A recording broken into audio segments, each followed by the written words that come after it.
Elle est partout présente dans notre vie, que ce soit consciemment ou à notre insu.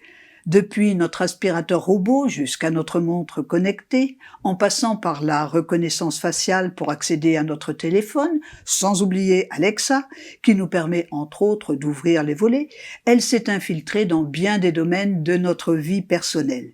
ChatGPT a rassemblé dès son apparition quelques centaines de millions d'adeptes prêts à dialoguer avec. Mais elle est aussi présente pour faire des diagnostics médicaux, pour permettre aux commerçants de développer leurs ventes.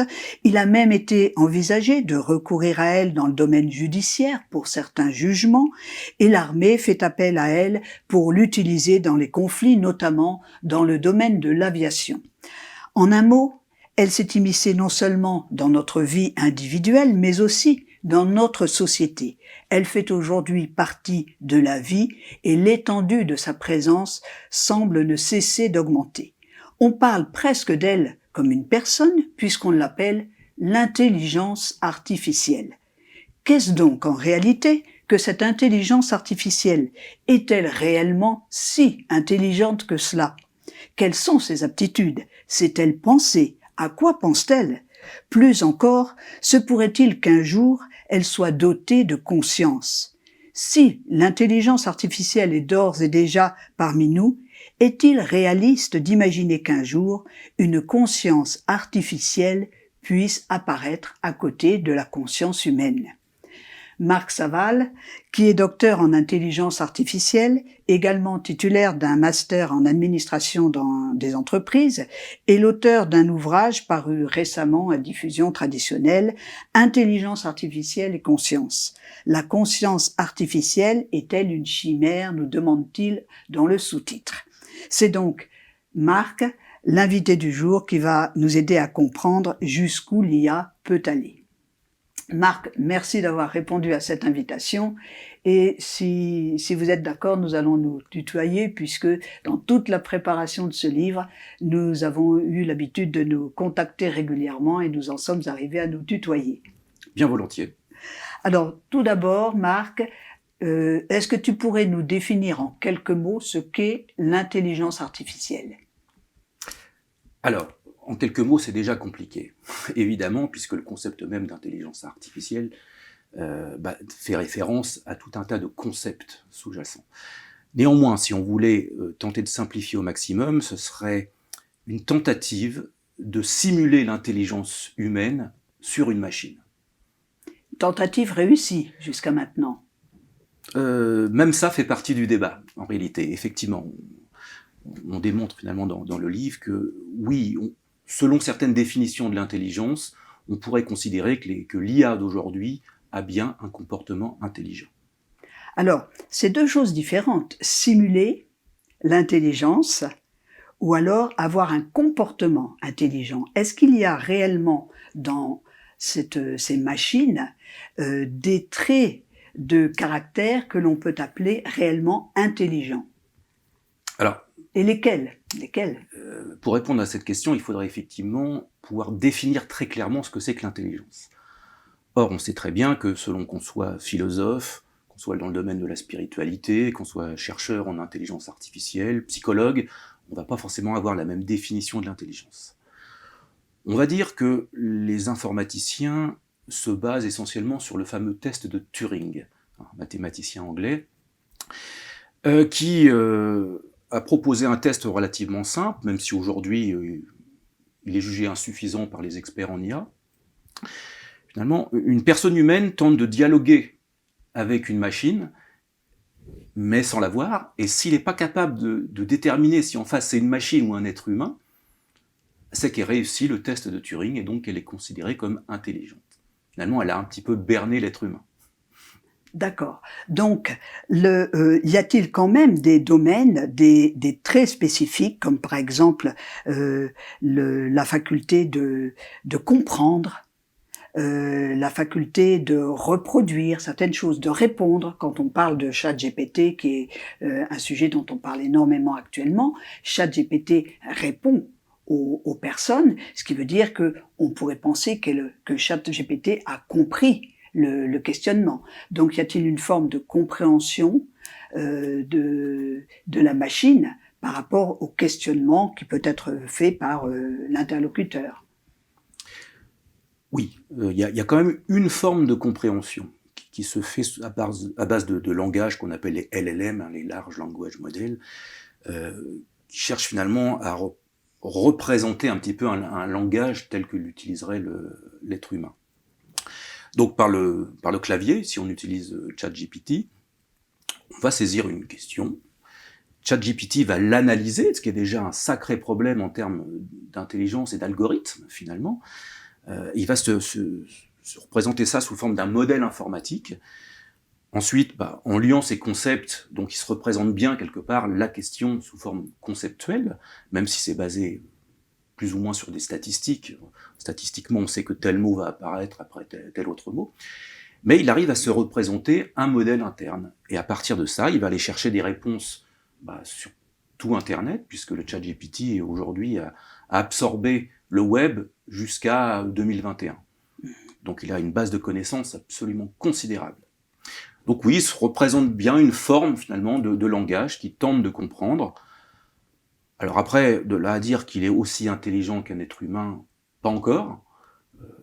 Moi je l'ai utilisé comme beaucoup de personnes. Il a tendance quand même à l'affabulation. Je vais vous donner un exemple. Avec mon fils, on cherchait à faire un petit résumé d'un livre scolaire. Il était en CM2 l'année dernière. Et on a demandé à ChatGPT, peux-tu nous faire un résumé de tel livre avec tel numéro ISBN très précis, écrit par tel auteur, en quelques lignes. ChatGPT répond, oui, pas de problème, je comprends votre question, et commence à écrire tout un tas de phrases, fort bien rédigées. Il rédige finalement mieux qu'un être humain aujourd'hui. Et on s'aperçoit finalement dans la réponse que c'est pas du tout les bons noms. C'est-à-dire qu'il utilise finalement des personnages complètement inventés, et même une partie de l'histoire qui est complètement inventée. Et il répond à cette question avec beaucoup d'aplomb. Et mon fils qui avait lu le livre, il dit « Mais non, c'est absolument pas ça ». Donc on repose la question à ChatGPT, on lui dit « Est-ce que tu es sûr de ce que tu dis ?» Et il nous reformule finalement sa réponse avec des noms de personnages encore différents. Et au bout d'un moment dans la conversation, je lui dis « Mais non, ce n'est absolument pas ça ». Et là, ChatGPT s'excuse platement en disant « Oui, je ne connais pas tout, je ne suis qu'une intelligence artificielle ». Voilà, donc il ne faut pas non plus se laisser berner systématiquement par une réponse de ChatGPT. Tout à fait. Ce qui veut dire en fait que les machines sont capables d'engranger un nombre de données tout à fait fabuleuses, extraordinaires, que l'homme ne pourra jamais engranger de son côté, mais n'ont pas la faculté d'apprécier la qualité des réponses qu'elles font. Oui, on pourrait le dire comme ça, même si derrière on saurait créer des algorithmes pour également retravailler la réponse. En informatique, on peut faire des choses comme ça. Mais ce qui suppose une intervention humaine. En amont, il y a forcément une intervention humaine pour créer l'algorithme, de toute façon. Mais d'elles-mêmes, elles ne vont pas avoir le bon sens, si on peut dire, d'apprécier une réponse, la qualité d'une réponse. Par exemple, dans votre ouvrage, vous citez une phrase dite en anglais, I have a friend for dinner. Oui. Et qui est traduite par « j'ai mangé mon ami pour le dîner ». Et là, la machine ne s'est pas rendue compte qu'elle avait fait une erreur. Donc, il a fallu peut-être aller changer les algorithmes, mais d'elle-même, la machine n'a pas. Mais serait-il possible qu'un jour, elle se rende compte de son erreur? Parce que si pour le moment, elle ne s'en rend pas compte, penses-tu qu'un jour, elle pourrait se rendre compte? Oui, tout est envisageable, mais il faut finalement une boucle de rétroaction. Il faut qu'elle arrive déjà à comprendre, par exemple, qu'elle a dit une bêtise, ou ce qu'elle a produit, finalement, n'est pas cohérent. Donc, ça l'obligerait à analyser son propre résultat, et sur quelle base, finalement. Il lui faudrait donc d'autres, peut-être une sorte encore d'apprentissage qui pourrait être guidé par l'être humain. Mais ça, c'est envisageable. Alors justement, là tu emploies un mot, je pense, qui est très important, c'est le mot d'apprentissage. en quoi consiste exactement l'apprentissage dans ces machines. Par exemple, prenons un cas tout à fait concret. Un enfant va toucher une flamme, il va se brûler et il va en tirer la conclusion que la prochaine fois qu'il verra une flamme, la prochaine fois, il n'ira pas poser sa main dessus. C'est un apprentissage tiré d'une expérience comprise.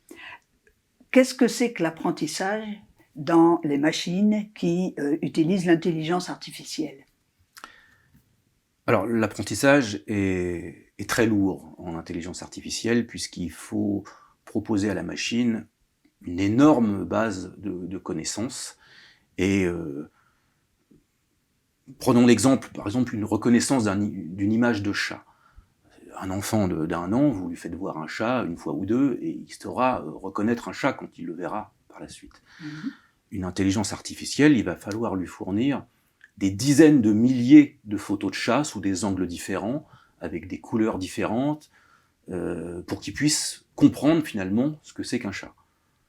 Et cela ad vitam aeternam, c'est-à-dire qu'à chaque fois qu'il y aura le chat, il faudra qu'elle rapproche toutes les images de chat. Alors, l'apprentissage se fait une seule fois, ou même s'il peut être enrichi dans le temps, il se fait au démarrage. L'apprentissage d'un chat GPT, on l'a dit tout à l'heure, finalement, c'est fait sur tout le web jusqu'à 2021, et l'apprentissage d'une reconnaissance d'image peut mettre quelques jours. Voilà, il faut travailler sur une banque d'images finalement colossale. Et ça peut être supervisé ou non, justement. Si c'est supervisé par un être humain, on va regarder la sortie finalement du réseau de neurones, et on va dire est-ce que c'est bon, est-ce que le chat a été reconnu ou pas, finalement. Voilà.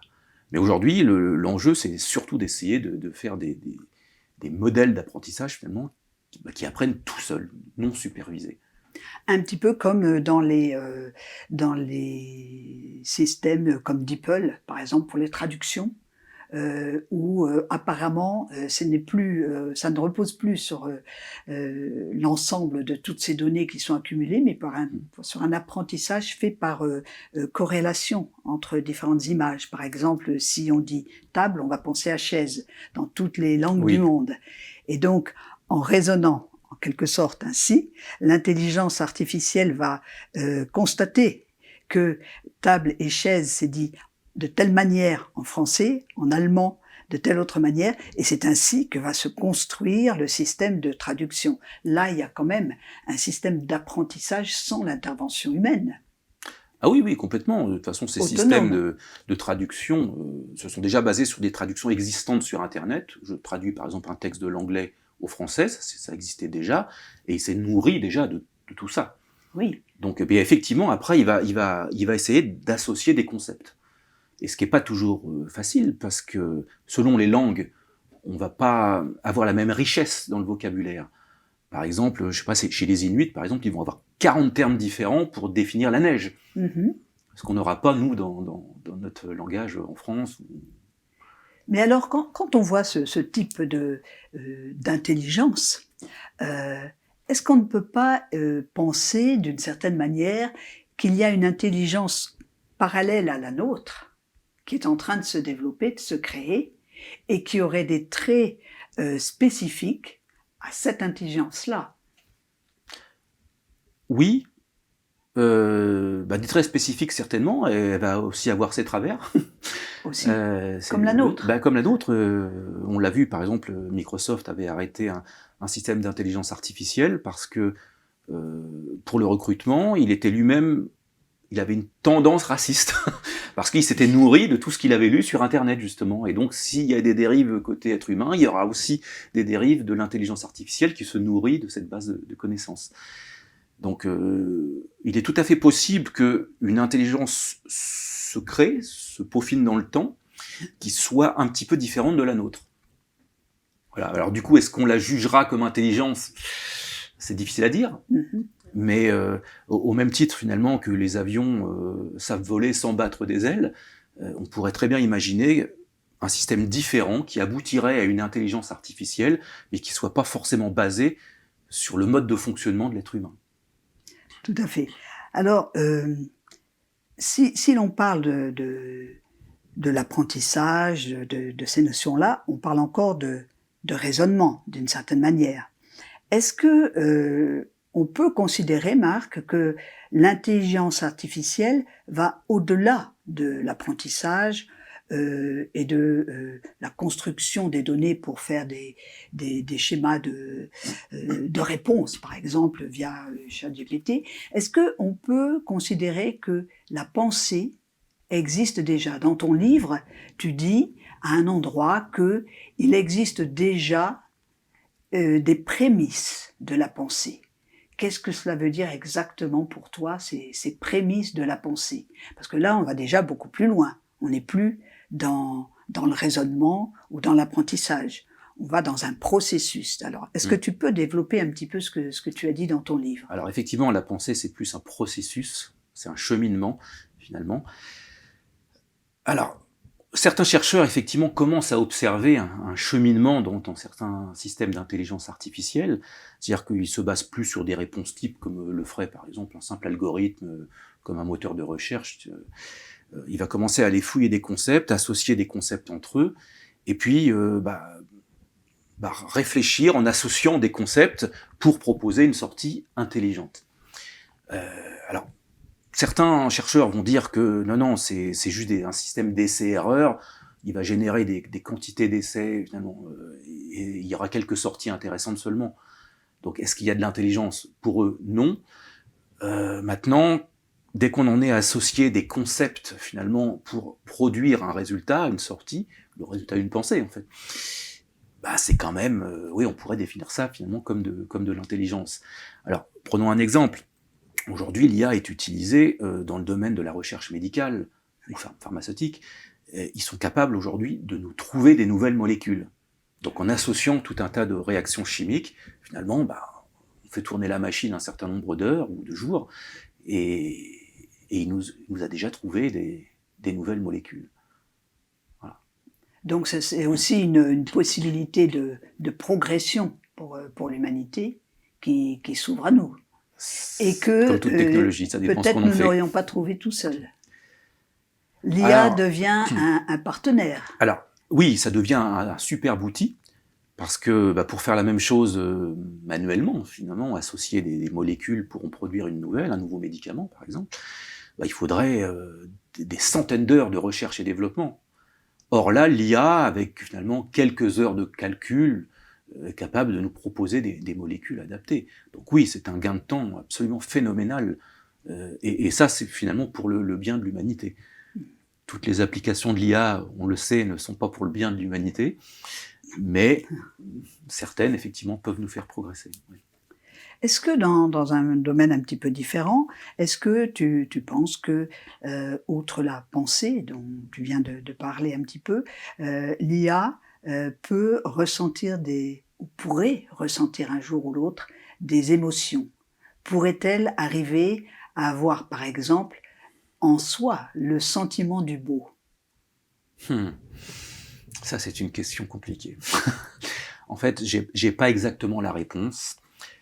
Pour déjà avoir cette notion de sentiment, il faudrait qu'elle soit capable de percevoir son environnement et finalement que ça génère une forme d'émotion, déjà.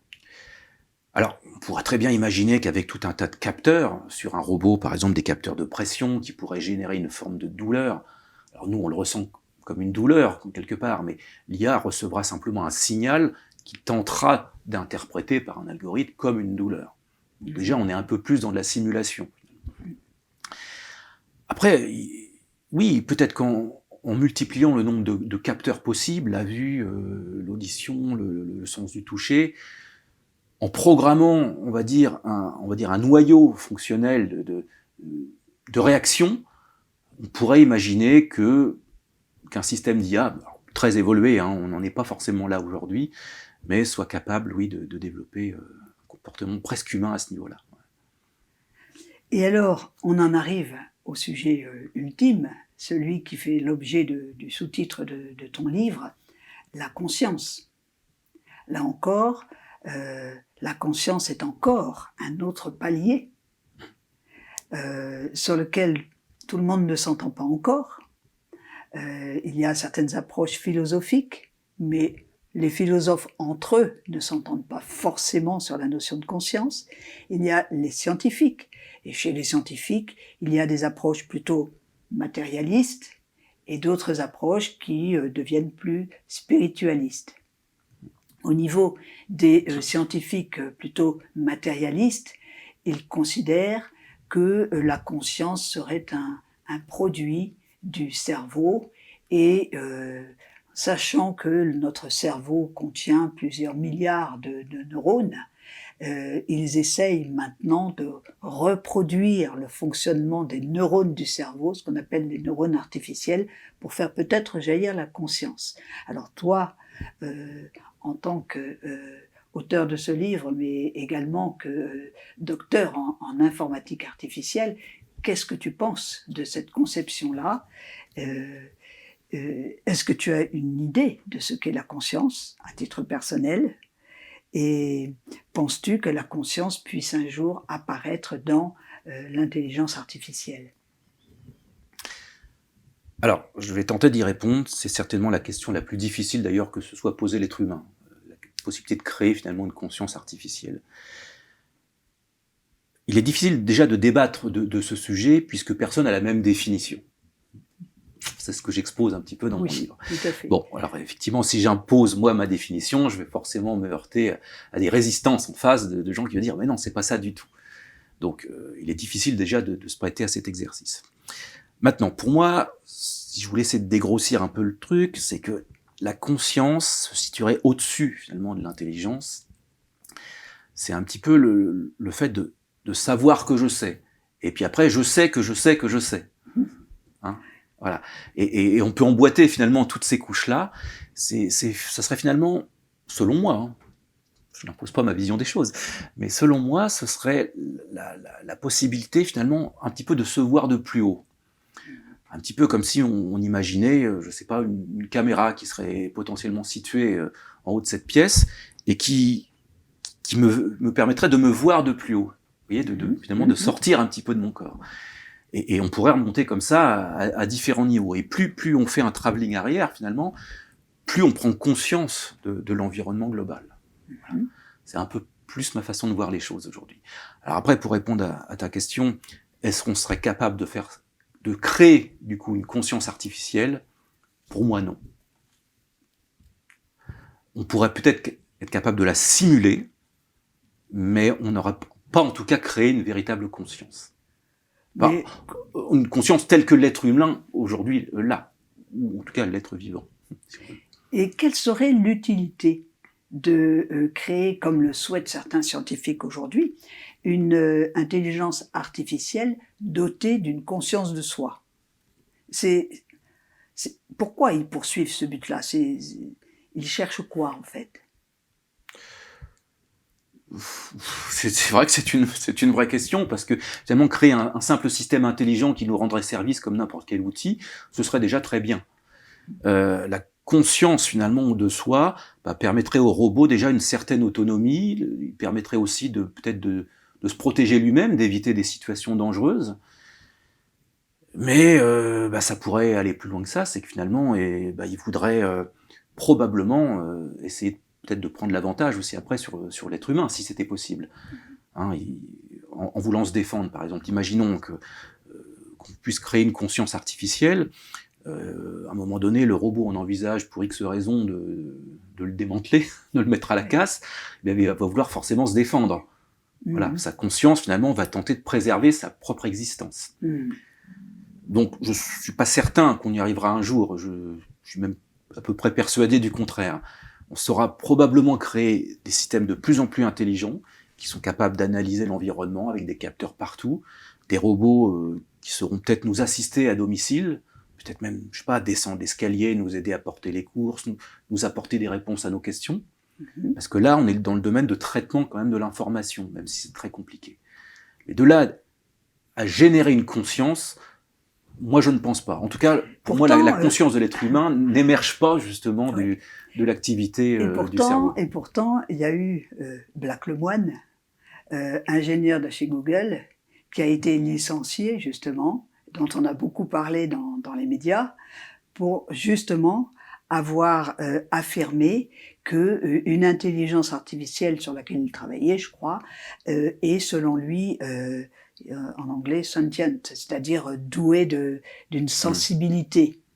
D'un autre côté, on a entendu parler également d'un homme, d'un Belge, qui s'est suicidé et dont la femme maintenant affirme qu'il s'est suicidé parce que l'IA avait conversé avec lui à tel point que elle lui avait donné des suggestions d'un suicide éventuel.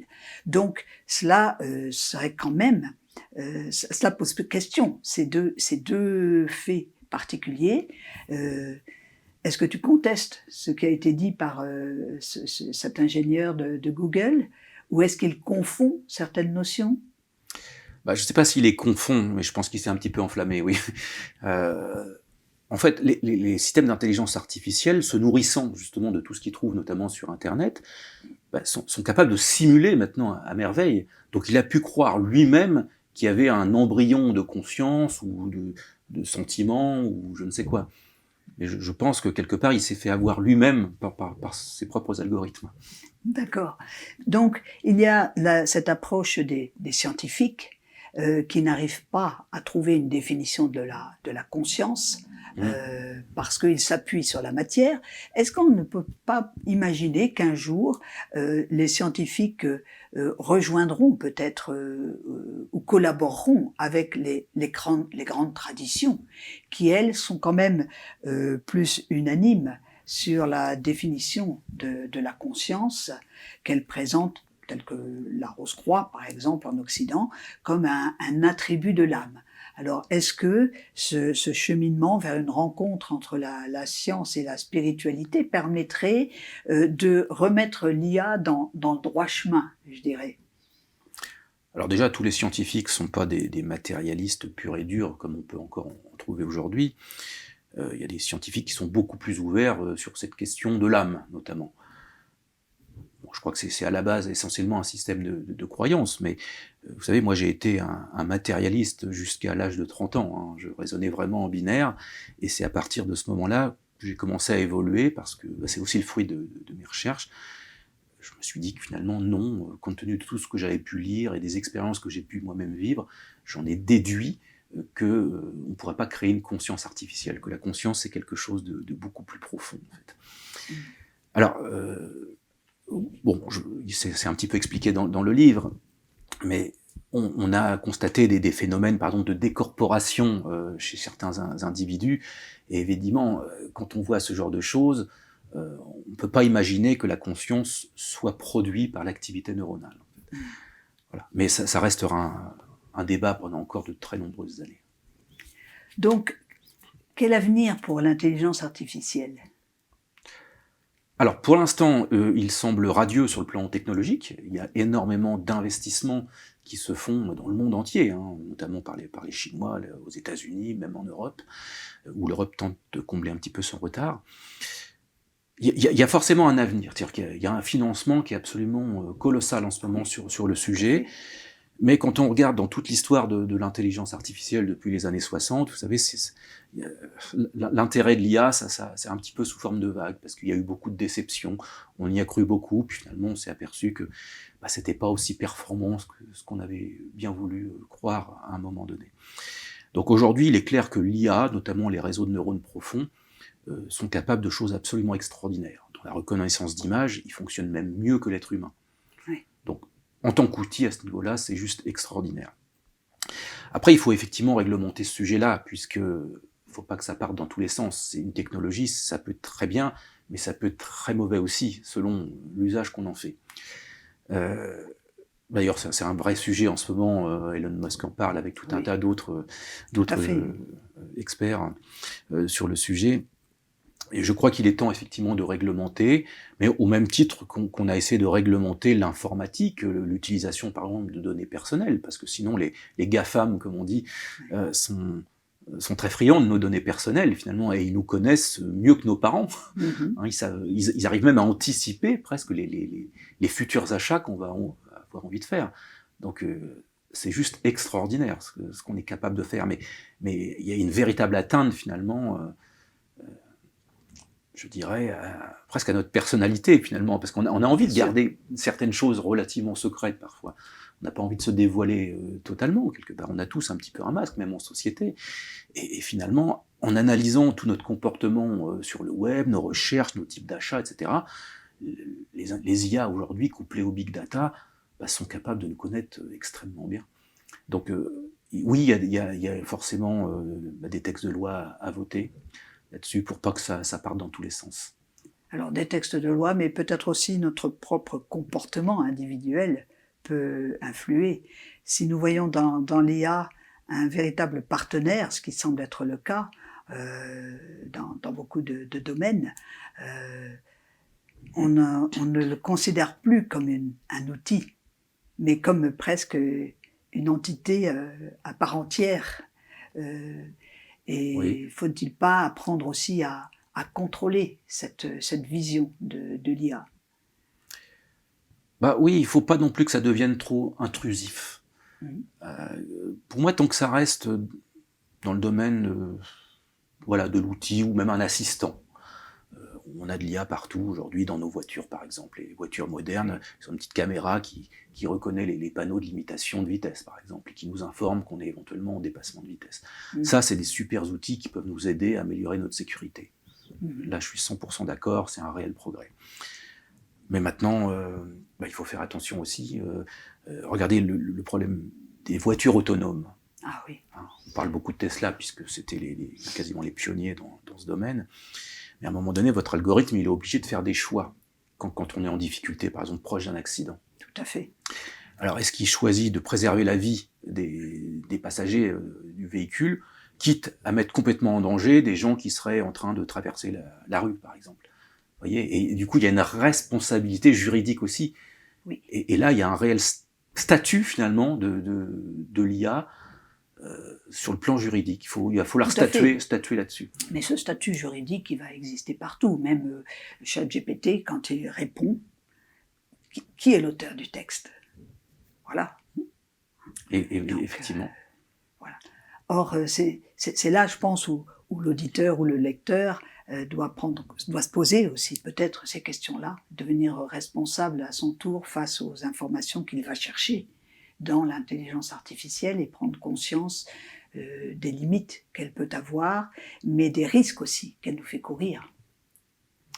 Mais oui, bien entendu, en détournant certaines questions, on arrive finalement à produire les réponses qu'on veut de ChatGPT, parce que sinon il y a quand même des filtres. Oui. Tout ce qui pourrait porter atteinte à la sécurité nationale, etc., c'est filtré dans les réponses de ChatGPT. Mais effectivement, il y a des moyens de contourner un petit peu ça, en tournant les phrases par la négative. Alors c'est pareil, les chercheurs vont certainement combler ces failles rapidement, mais oui, il faut faire attention. Vous savez, même sur Google, aujourd'hui, vous faites n'importe quel moteur de recherche, vous faites une recherche pour trouver une petite formule pour créer une bombe, vous la trouvez assez rapidement. Il n'y a même pas besoin d'aller forcément sur le dark web. Vous voyez, donc oui, il faut faire attention, mais c'est quelque part, c'est l'élévation de la conscience de l'être humain aussi. Faut qu'il y ait un cheminement. Voilà. Merci Marc, on arrive à la fin de cette émission. Je pense qu'on a pu aborder, grâce à tes interventions, un certain nombre de sujets qui méritent d'être approfondis, que ce soit l'éthique, que ce soit le juridique, que ce soit la notion de conscience, la notion de pensée, la notion d'intelligence, autant de sujets que tu abordes avec beaucoup de pertinence dans le livre que je citais au début de l'émission, Intelligence artificielle et conscience. Ce livre qui est réellement passionnant, très très complet, que je recommande à tous ceux qui s'intéressent non seulement à l'intelligence artificielle, mais aussi tout simplement à savoir ce qu'est la conscience, parce que en fait l'intelligence artificielle nous amène à repenser ce qu'est la pensée, ce qu'est l'intelligence, ce qu'est la conscience elle-même. Donc, ce livre, il est paru chez Diffusion Traditionnelle, je le rappelle. Et puis, pour ceux qui le souhaitent aussi, il y a une revue que je peux recommander, qui est sortie récemment, un hors-série, de Philosophie Magazine sur l'intelligence artificielle. Marc, je te l'offre. Merci. Voilà. Merci.